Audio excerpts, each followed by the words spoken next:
cũng là quản nhiệm tại khám đây, quý vị mục sư hướng dẫn chương trình, quý vị mục sư quản nhiệm, toàn thể các thầy cô, những người gặp nhiều lần và những người gặp lần đầu tiên.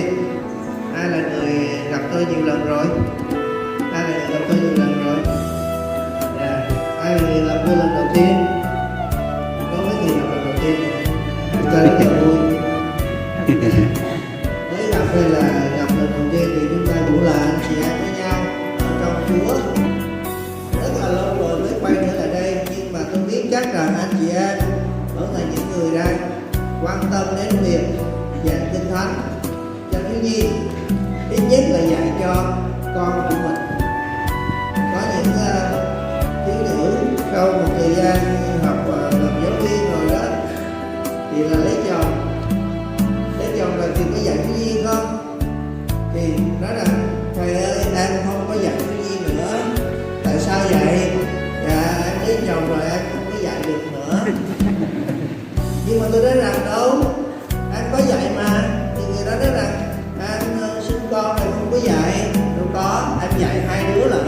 Một là em dạy con của em, hai là em dạy chồng của em, là hai đứa lận. Nên em dù mình có dạy nhiều thiếu nhi hay là ít thiếu nhi thì cũng có một đối tượng nào đó để mà mình dạy, phải không? Nói như vậy thì không phải là mấy cô chưa có gia đình bây giờ về lo lấy chồng để con dạy thiếu nhi nhé. Nhưng mà rõ ràng là thiếu nhi luôn luôn có, phải không? Trẻ em luôn luôn có để mà chúng ta dạy dỗ các em. Sáng hôm nay tôi cùng với các thầy cô học với nhau trong đề tài người cha này ở trong Hi-rơ thứ nhất đoạn 5 từ câu 2 đến câu 4. Chúng ta vừa nghe ở trong tiếng môn, phải không? Các thầy cô đâu có hiểu tiếng môn cho nên không phải đọc tiếng Kinh.